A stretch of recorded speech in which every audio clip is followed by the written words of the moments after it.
how did it become full-blown show, I guess? First, I'd like to talk in Tagalog. Is that okay? No problem. Okay. Kasi ang target ng programa na Abogado ng Bayan ay masa. It's the masses. So, when we say masses, kinukuha na namin ng talagang objective at purpose dito ay yung mga hindi nakapag-aral, nahirapang umintindi. Hindi namin iniintindi ang matatalino at intellectual. Hindi rin namin tinitingnan kung saan eskwelahan ang gagaling dahil para sa amin, mas maganda kung walang discrimination sa eskwelahan. Dahil alam naman natin na maraming nagko-compete ngayon ng mga universidad. Ang tinitingnan lang namin, paano namin mapasimplihan ang batas na maintindihan ng lahat. Alam din natin na maraming matatalino, pero hindi naman nakakapunta sa puso ng masa at isipan nila. Hindi nila kayang makipag-relate. Sa mga grade 1 lang ang natapos, kinder lang umabot, or hindi talaga nakapag-aral. Ang tinitingnan namin, yung masa makaintindi, yung totoong buhay at realidad, kaya nilang i-apply ang kanilang matutunan. Yung kunyari nangyari sa buhay nila ngayon, kaya nilang harapin, then alam nila kung ano ang dapat nilang gawin. At alam din nila dapat ang kanilang mga karapatan. Kasi sa dami-dami ng problema ng ating bayan, alam natin may problemang pamilya, problemang relasyon, problema sa puso, problema sa social media, pagpapahiya, pagpapangutang, nangungutang, nagpautang, ang dami-daming problema. Aksidente, nagsaksak, nasaksak, nakasaksak, nakasagasan, nakapatay, hindi sinasadya. Maraming mga taong apektado. Yung iba, nasa bilangguan dahil hindi alam kung anong kanilang mga karapatan. Ito yung tinitingnan natin sa ating lipunan na marami ang dapat nating matulungan. At dahil nakikita namin sa Facebook na isa-isang message, hindi namin kayang sagutin lahat. So ginawa namin itong programang to para lang sumagot. Pero dahil hindi namin kakayanin ang araw-araw 100, 200 messages, sabi namin, bakit hindi na lang natin i-summarize ang mga problema nila at bibigyan natin silang daan para yung kanilang problema malinawan. Kasi hindi naman natin kaya puntahan yung isang tao, yung isa naman, at hindi ko rin kaya silang bigyang serbisyo lahat. Yes. So, paano na lang mabigyan sila ng daan talagang makaintindi? Ito ginawa namin ng Abogado ng Bayan. Actually, sir, this is a very makamasang programa. Walang ibang intensyon kundi serbisyong publiko. Makatulong lang sa iba, tama na sa amin. Isa kasi sa aming advokasya ay makatulong, lalo na sa mga biktima ng injustice. Hindi nabigyan ng hustisya dahil kunyari, hindi naman nakatanggap ng summons. Kunyari, hindi ka nakatanggap ng summons. Ano bang gagawin mo? Napakasimpleng bagay. At sa matatalino, napakasimple ang simple ng solusyon. Pero para sa iba, hindi alam kung paano gagawin. Alam ba nila ang dapat nilang gawin? Alam ba nila paano nila solusyonan ang problema yun?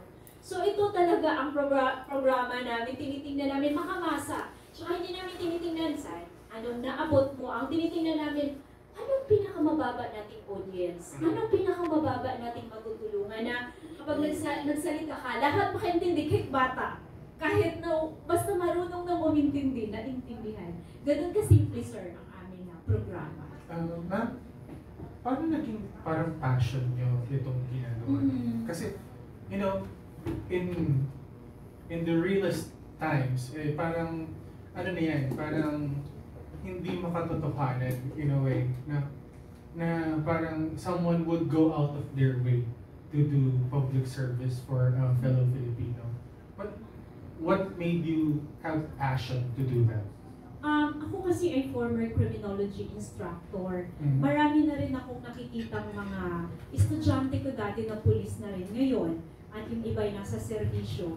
Pero makikita mo, kahit nga nasa serbisyo na, kahit professional na, hindi pa rin alam ang lahat. So paano na lang yung hindi pa nakapagtapos? At yung question, sir, na saan pumugot, siguro gusto ko lang talagang tumulong. Kasi nakikita ko na marami talaga ang dapat tulungan. May nagtanong sa Facebook, Attorney Hayes, nalaglag yung itak sa paa ko, andito ngayon, anong gagawin ko? Napakasimpleng bagay, pero hindi niya alam. Pero ang sagot nun, isa lang muna, pumunta muna siya sa doktor, no? Tapos naganap na siya ng abogado kasi sino bang naglaglag ng itak na yon? Saan ba yun nakalagay? Bakit ganun ka-negligent na nilagay lang dyan ang itak? Baka naman daanan yun. Although, may mga tanong na hindi klaro. Magkulang sa facts, hindi mo masyado maintindihan. Kaya, meron ka pang tanong ulit, no? Kasi kailangan mong intindihin ang kabuuang sitwasyon. Hindi pwede ang abogado magbigay ng kanyang opinion na hindi naman klaro lahat ng aspeto. Yes. So, saan ba ito nangyari? Baka naman sa tagtara ng karne. Diba? O kaya daanan ito, ikaw ang lumusot doon, di mo naman lugar yun. O kaya privado yun, hindi mo naman dapat ka na doon. May mga ganun, sir, no? So, saan ba galing talaga to? Galing lang talaga sa puso. Wala akong ibang masabi.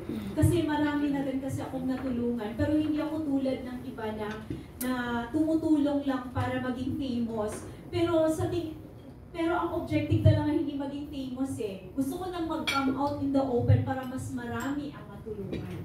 Hindi lang kaunting tao.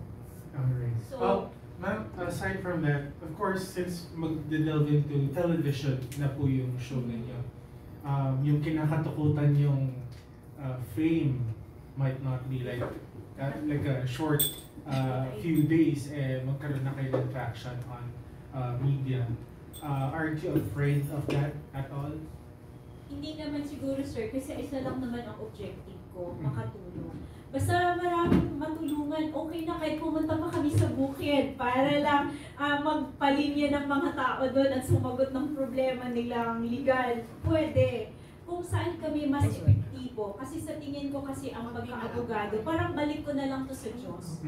Na parang tulong ko na rin. Hindi naman tayo forever buhay eh. Parang legacy mo na lang din sa mundo na meron kang maibigay sa iba. Kasi mas maganda yung magbigay ka sa iba na hindi nakakapagbalik sa'yo. Kasi yun yung pinakamagandang tulong, yung hindi nakapagbalik sa'yo. And I believe in that. Alright. Thank you so much, ma'am. Siguro sa producers and their official, first off, where did you find attorney? And how did can you tell us a little bit more about how the actual TV show was conceptualized? And how did you all get involved in doing this? She didn't answer. Hello. Actually, I was a client of attorney.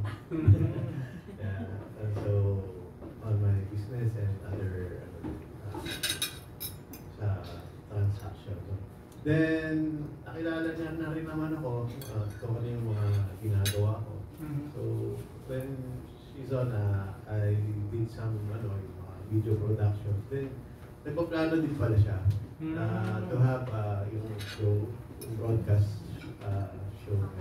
Then nung senior niya sa akin yung konsepto, since family of din kami, study lawyers din yung father and lolo.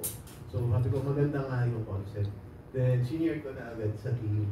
Sabi ko may papakilala ako sa inyo.